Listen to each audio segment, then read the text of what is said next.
Permata TV YouTube Indonesia dengan bangga mempersembahkan sebuah storytelling kekinian abad ini, diangkat dari karya besar Esa Mintarja yang sangat populer di masanya, berlatar belakang kisah tanah Jawa masa lampau dengan judul Kisah Api di Bukit Menoreh.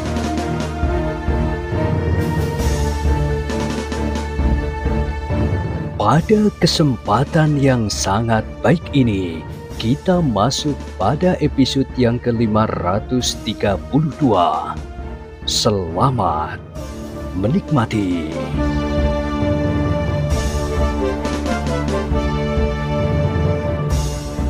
Pada episode sebelumnya telah diceritakan, Sultan Hadiwijoyo memejamkan matanya. Sejenak ia diam mematung. Terasa jantung Ki Gede Pemanahan berdetak semakin keras. Dengan menahan nafas, ia menunggu apakah yang akan dikatakan oleh Sultan Hadiwijoyo tentang Sutowijoyo. Menilik sikapnya, maka agaknya Sultan Hadiwijoyo sedang menahan gejolak perasaan yang melanda dinding jantungnya. Namun demikian, Ki Gede Pemanahan sama sekali tidak dapat meraba apakah yang akan dikatakan oleh Sultan Hadiwijoyo itu kepadanya, dan apakah yang sebenarnya sedang bergejolak di dalam hatinya. Sejenak Sultan Hadiwijoyo masih berdiam diri, sedangkan jantung Ki Gede Pemanahan seakan-akan semakin berdentangan.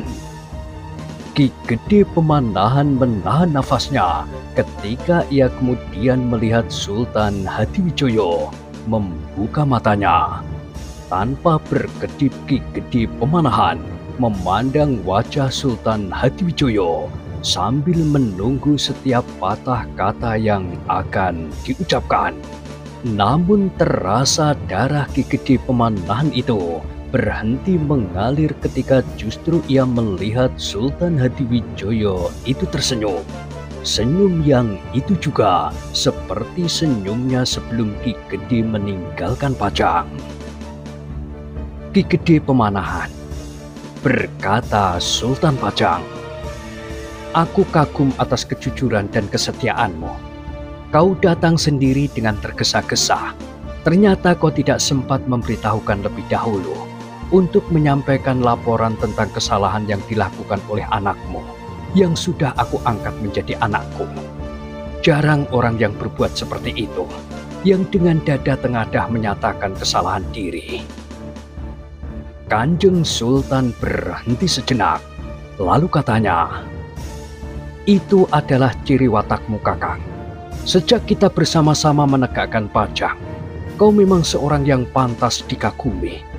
Kau adalah seorang panglima yang berani, dan terlebih-lebih lagi adalah seorang panglima yang jujur. Dan kini sifat itu masih ada padamu. Itulah yang sebenarnya telah memukau hatiku. Bukan karena aku mendengar pengakuanmu bahwa gadis Kalinyamat itu sudah berhubungan diam-diam dengan anak angkatku sendiri. Dan bahkan jika kau belum tahu, aku ingin memberitahukan bahwa gadis itu sekarang sudah mengandung." Rasa-rasanya telinga Ki Gede Pemanahan itu berdesing. Ternyata Sultan Hadiwijoyo sudah mengetahui semuanya, bahkan mengetahui pula bahwa gadis itu sudah mengandung. "Ampun Kanjeng Sultan." Ki Gede Pemanahan menyembah. "Kini hamba pasrah diri. Hukuman apakah yang akan dilimpahkan kepada hamba dan anak hamba Sutowijoyo? Yang terjadi adalah cela yang tidak termaafkan. Apalagi Danang Sutowijoyo telah banyak sekali menerima sih dan kanugrahan dari Kanjeng Sultan sendiri."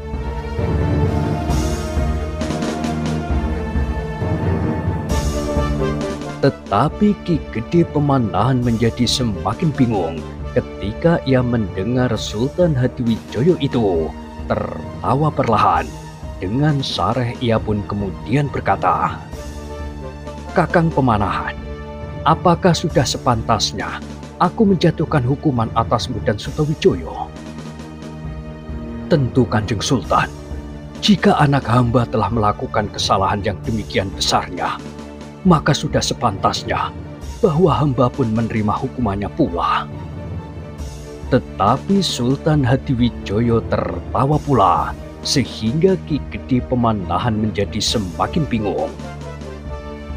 "Kakang," berkata Sultan Hadiwijoyo, "semangkin dan prihatin. Kedua gadis dari Kalinyamat itu memang telah disediakan bagi orang yang berhasil membunuh Haryo Penangsang. Bukankah yang telah berhasil membunuh Haryo Penangsang adalah Kakang Pemanahan dan Kakang Penjawi, seperti yang dikatakan oleh Kakang Jurumartani?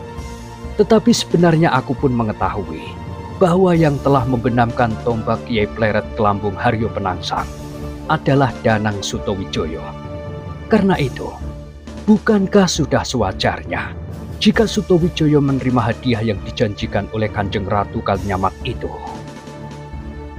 Oh, Ki Gede Pemanahan justru menjadi bertambah bingung, sehingga ia hanya dapat menunggu Sultan Hadiwijoyo meneruskan. "Kakang Pemanahan, karena itu agaknya sudah tertulis di jalur jalan kehidupan semangkin bahwa ia memang akan menjadi sisihan orang yang berhasil membalas dendam ayahandanya dan bibinya, kematian pamandanya Haryo Penangsang." Jadi, Ki Gede Pemanahan tergagap. "Jadi tidak ada apa-apa Kakang Pemanahan. Sutawijoyo memang sudah dewasa. Sudah sepantasnya ia mencintai dan dicintai oleh seorang gadis. Dan gadis itu adalah semangkin." "Ampun Kanjeng Sultan Hadiwijoyo, sebenarnya lah hamba menjadi bingung. Hamba sama sekali tidak mengerti sikap Kanjeng Sultan. Seharusnya Paduka menjatuhkan hukuman atas hamba berdua. Tetapi Paduka sama sekali tidak menyebut hukuman apakah yang harus hamba jalani." Sultan Hadiwijoyo menggelengkan kepalanya.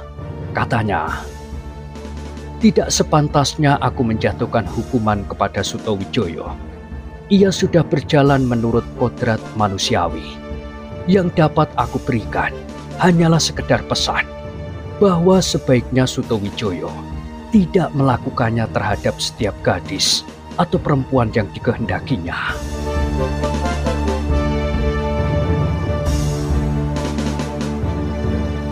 Terasa tubuh Ki Gede Pemanahan menjadi gemetar dan ia mendengar Sultan Hadiwijoyo berkata seterusnya, "Dan permintaanku, hubungan yang sudah menumbuhkan buah di tubuh semangkin itu janganlah disia-siakan. Tentu aku akan menganggapnya sebagai menantuku juga. Namun hendaknya Sutawijoyo bertindak sebagai seorang laki-laki di dalam hal ini. Anak yang bakal lahir adalah anaknya, belahan jiwanya sendiri. Karena itu, selanjutnya hubungan antara Sutawijoyo dan semangkin supaya dapat berlangsung wajar. Aku restui hubungan itu, dan keduanya memang sudah cukup dewasa." "Kanjeng Sultan Hadiwijoyo," sembah Ki Gede Pemanahan, "benarkah yang telah hamba dengar bahwa Paduka sama sekali tidak menjatuhkan hukuman apapun kepada hamba, bahkan justru sebaliknya?" Sultan Hadiwijoyo tertawa, dipandanginya Ki Gede Pemanahan yang membungkukkan kepalanya sehingga hampir menyentuh lantai. "Sudahlah Kakang Pemanahan, jangan menanggapi keputusanku itu dengan berlebihan. Bukankah aku bersikap wajar pula dan tidak berlebihan? Kau bagiku adalah seorang saudara tua yang pantas aku hormati. Sutawijoyo adalah anakku yang aku kasihi. Apalagi, apakah artinya seorang gadis bagiku? Maksudku bukan karena aku menyiapkannya, karena ia adalah hadiah Kakanda Ratu Kalinyamat. Dan aku harus mengartikan lain dari hadiah itu, karena keduanya adalah kemenakanku sendiri, meskipun hubungan darah dari Adinda Permaisuri."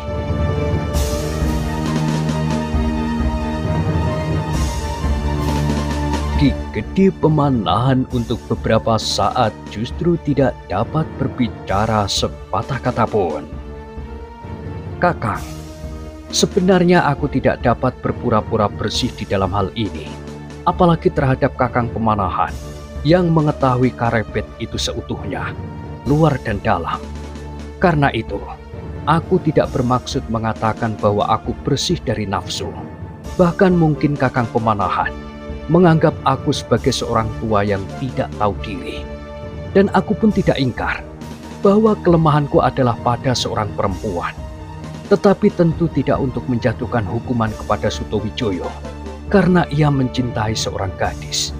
Tentu tidak, karena hal itu adalah wajar sekali.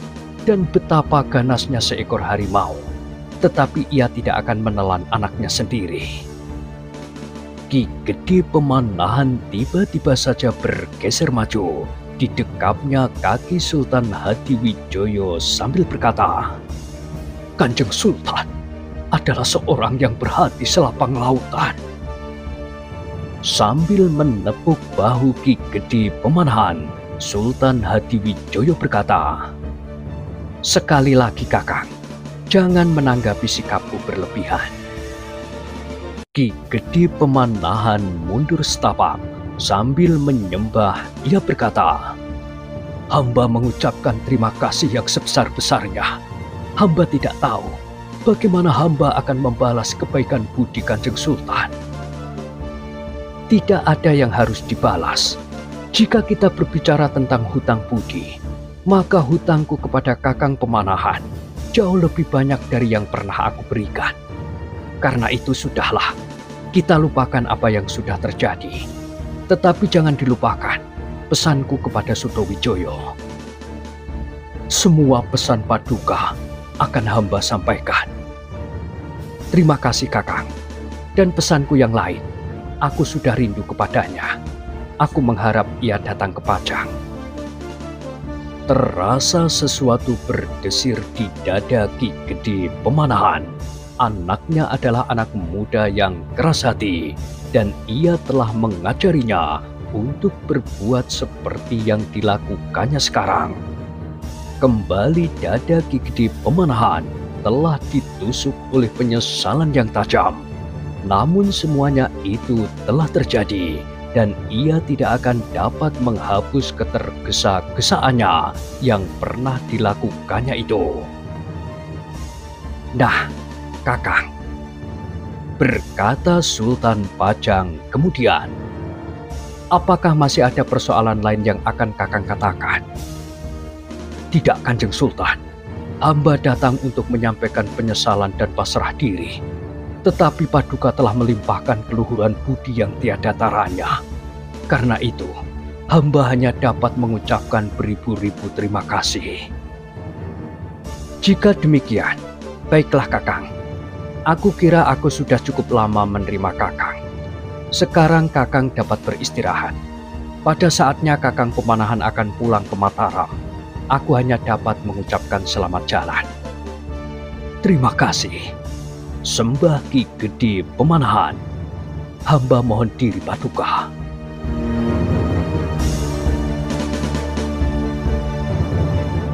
Demikianlah, maka Ki Gede Pemanahan mengundurkan diri dengan hati yang bergejolak dengan dahsyat.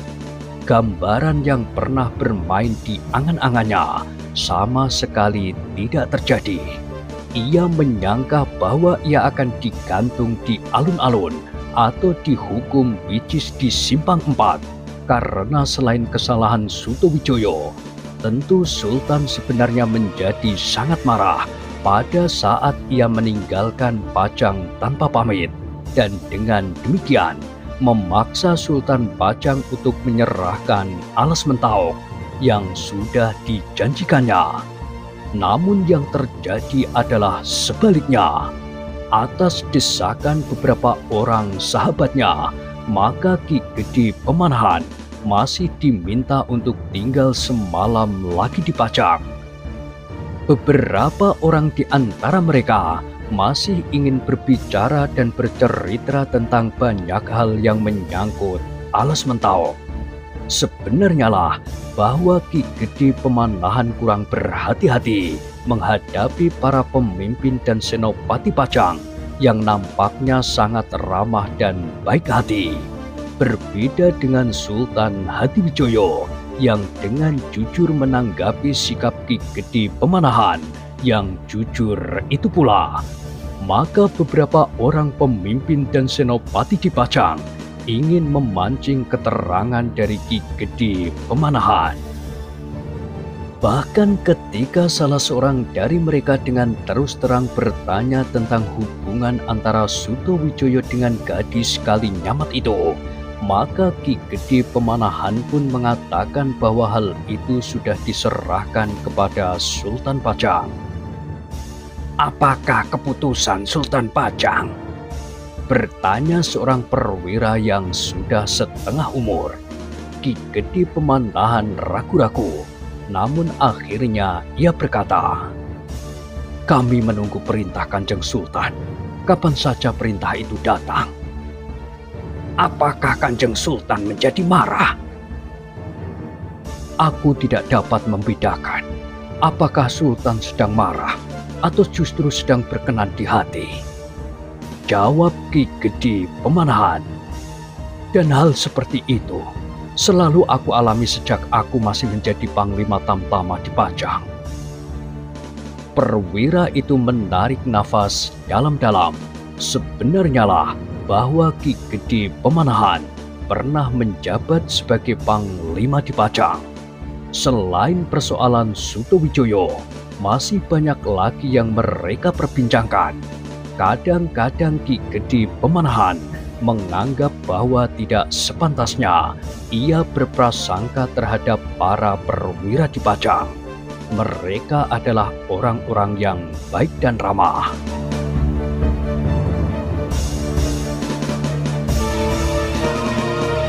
"Selama ini kami terlampau berprasangka," berkata Ki Gede di dalam hatinya, "terhadap Sultan dan para perwiranya.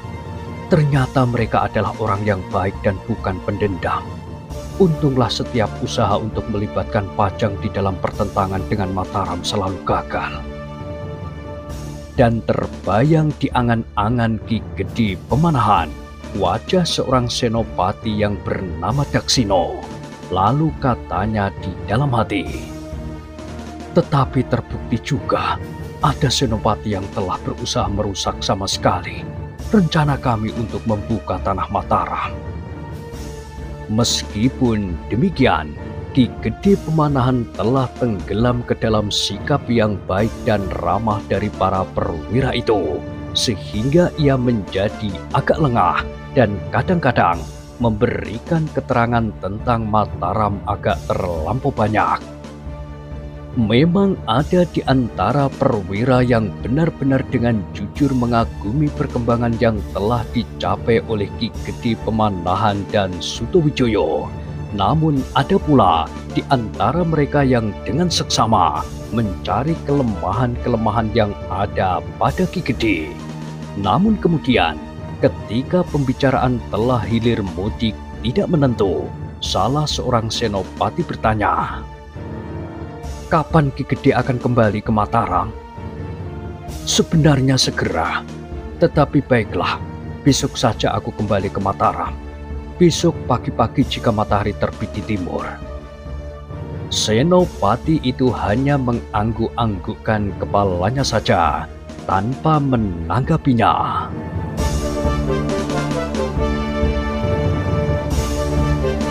Malam itu Ki Gede Pemanahan tidur di tempat seorang yang baik sekali kepadanya, seorang sahabat sejak Ki Gede Pemanahan masih berada di Pajang.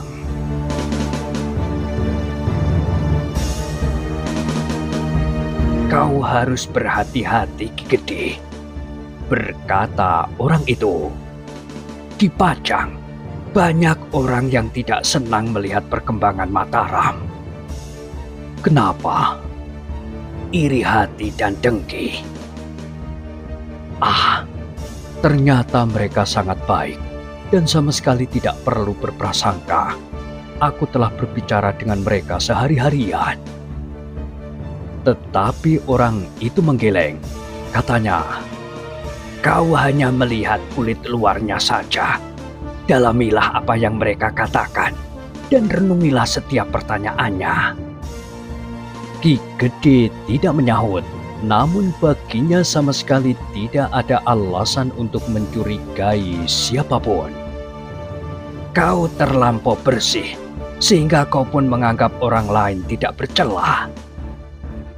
Ki Gede Pemanahan mengangguk-anggukkan kepalanya. Ia mencoba menilai kembali isi pembicaraannya dan sikap para perwira Pajang kepadanya. Tetapi bagi Ki Gede Pemanahan, tidak ada persoalan yang dapat menumbuhkan kecurigaan apapun juga. Meskipun demikian, Ki Gede Pemanahan tidak dapat mengabaikan sama sekali pendapat sahabatnya itu, karena Ki Gede Pemanahan pun menyadari bahwa sahabatnya itu tentu bermaksud baik dan tidak sekedar mengada-ada. Demikianlah ketika fajar di pagi berikutnya mulai memerah di langit, Ki Gede Pemanahan dan kedua pengawalnya pun mulai berkemas. Mereka ingin berangkat pagi-pagi benar, selagi matahari belum mulai membakar kulit. "Berhati-hatilah Ki Gede Mataram," pesan sahabatnya sambil menepuk bahu Ki Gede Pemanahan. "Mataram benar-benar suatu tanah harapan bagi rakyat Pajang. Bukan saja karena di Mataram akan dapat tumbuh persoalan-persoalan baru dan usaha-usaha baru, melainkan juga karena Mataram menyebarkan cita-cita baru bagi hari depan kita semuanya." "Ah, kau terlampau memuji," sahut Ki Gede Pemanahan. "Tetapi yang tampak, Mataram adalah tanah garapan baru bagi para petani. Itu saja, di atas tanah yang baru dibuka itu, para petani akan dapat mengembangkan usahanya dan beberapa percobaan yang baru di bidangnya." Sahabat Ki Gede Pemanahan tersenyum, namun ketika ia melepas Ki Gede dan kedua orang pengawalnya, sekali lagi ia berkata, "Hati-hatilah Ki Gede, kau adalah seorang panglima yang berani di peperangan, dan sekarang kau masih menunjukkan keberanian itu. Kau bertiga akan menyeberangi jarak yang cukup panjang antara Pajang dan Mataram. Namun selain panjang jarak itu pun menyimpan berbagai bahaya bagimu. Aku tidak akan berbuat buruk. Tentu perjalananku pun akan lancar dan tidak ada gangguan apapun di perjalanan. Mudah-mudahan." Ki Gede Pemanahan tersenyum.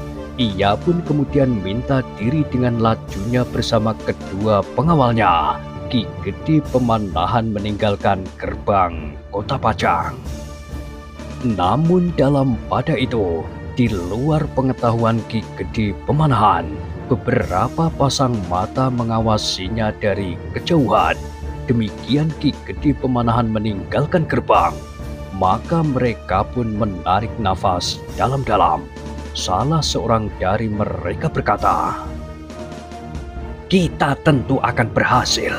Selama ini, usaha kita bersama Panembahan Agung selalu gagal. Seakan-akan Mataram benar-benar telah dilindungi oleh Yang Maha Kuasa. Suto Wijoyo selalu luput dari maut. Tetapi kini, kita justru mulai dari Ki Gede Pemanahan sendiri. Ia pasti tidak akan pernah sampai ke daerah yang dibukanya." Orang-orang itu saling berpandangan sejenak. Di bibir mereka nampak membayang senyum yang penuh arti. Seakan-akan mereka pasti bahwa Ki Gede Pemanahan memang tidak akan dapat sampai ke Mataram kembali. Orang-orang itu tentu akan dapat menyelesaikan tugas mereka dengan baik. Meskipun Ki Gede Pemanahan dapat menangkap angin sekalipun, ia tidak akan dapat melawan keempat bersaudara itu. Berkata yang lain lagi, Orang yang tertua di antara mereka berkata sambil melangkah, "Marilah kita kembali. Pemanahan bukan orang yang bernyawa rangkap. Pada saatnya, ia akan kehilangan nyawanya itu." Yang lain mengangguk-anggukkan kepalanya. "Mungkin saat itu sekarang sudah datang." Orang itu melanjutkan, "Dan aku yakin bahwa pemanahan akan mati. Keempat bersaudara itu memang memiliki kemampuan yang dapat dibanggakan. Aku sudah mencoba kemampuan mereka, dan aku tahu pasti bahwa pemanahan tidak dapat melawan mereka, karena aku sendiri pun agaknya tidak, dan kemampuan pemanahan tidak akan lebih tinggi dari kemampuanku. Bagiku sebenarnya pemanahan bukan orang yang menakutkan, tetapi kedudukanku lah yang tidak memungkinkan aku bertindak sendiri. Usahaku untuk bekerja bersama Panembahan Agung pun ternyata gagal karena Panembahan Agung justru terbunuh. Dan bagiku, Panembahan Agung pun bukan orang yang ajaib. Ia hanya dapat membuat mainan kanak-kanak yang kebingungan. Selebihnya, ia adalah seorang cengeng yang manja." Kawan-kawannya hanya mengangguk-anggukkan kepalanya saja. "Karena itu, aku bersedia bekerja bersamanya. Aku tahu bahwa kelak ia akan menyingkirkan kita jika kerja ini sudah selesai. Tetapi kita pun akan berbuat serupa seandainya ia tidak mati di peperangan. Aku tidak gentar menghadapinya, meskipun aku tahu bahwa ia memiliki aji pangangen-angen yang kadang-kadang membingungkan bagi anak-anak. Nah, kita akan kembali. Besok kita akan mendengar kabar bahwa Ki Gede Pemanahan terbunuh oleh sekelompok penyamun. 4 orang bersaudara dari lereng Gunung Lawu akan membawa beberapa orang kawan, karena mereka harus melakukan kerja ini sampai selesai. Mungkin kedua orang pengawal pemanahan itu memiliki kelebihan pula dari kebanyakan orang." Yang lain masih saja mengangguk-angguk, tetapi dari wajah mereka memancar harapan bahwa Ki Gede Pemanahan akan terbunuh di perjalanan. Selanjutnya, mereka harus berhasil menyingkirkan Sutowijoyo. Mereka tidak mempunyai harapan lagi untuk dapat memanfaatkan kedua orang itu. Seandainya Ki Gede Pemanahan dan Sutowijoyo yang keras hati itu dapat mereka tangkap hidup-hidup, maka dengan ancaman apapun juga mereka tidak akan bersedia bekerja bersama, sehingga akhirnya keduanya tidak lagi diperlukan.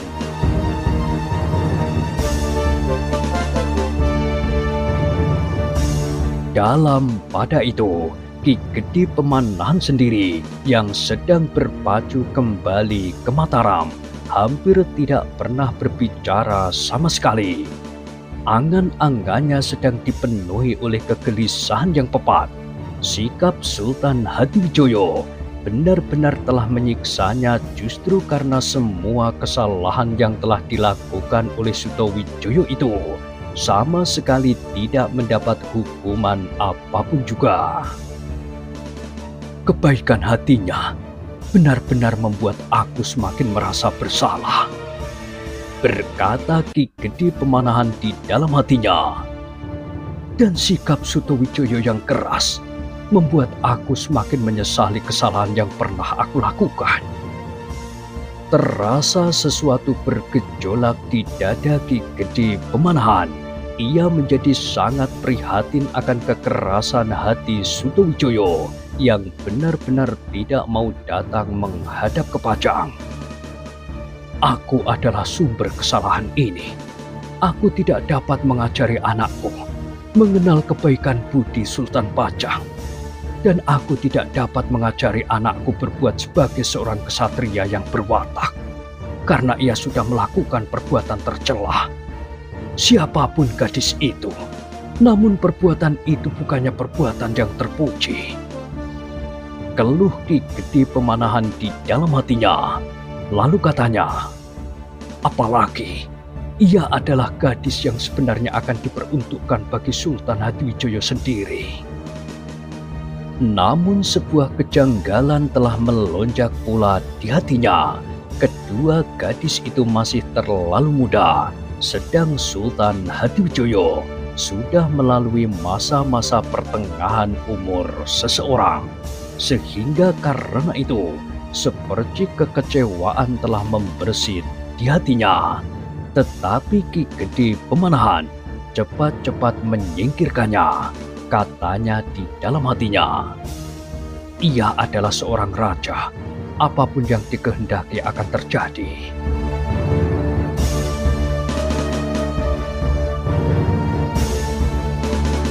Ki Gede Pemanahan menarik nafas dalam-dalam.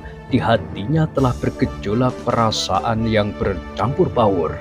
Namun bagaimanapun juga, sikap Sultan Hadiwijoyo telah membuatnya merasa terlalu kecil.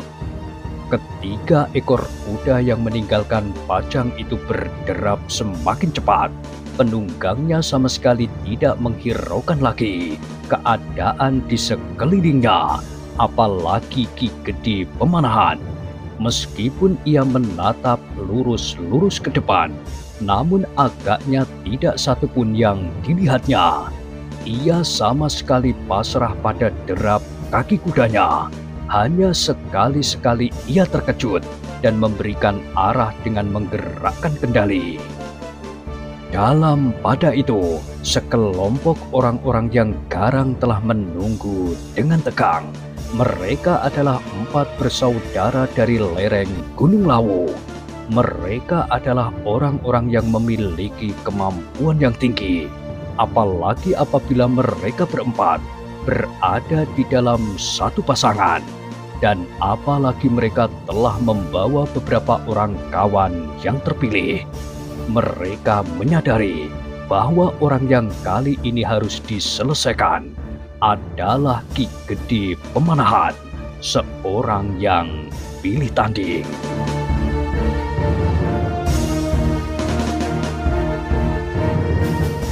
Nah, bagaimanakah kisah selanjutnya? Silakan ikuti terus kisah Api di Bukit Menoreh pada episode berikutnya. Sampai jumpa.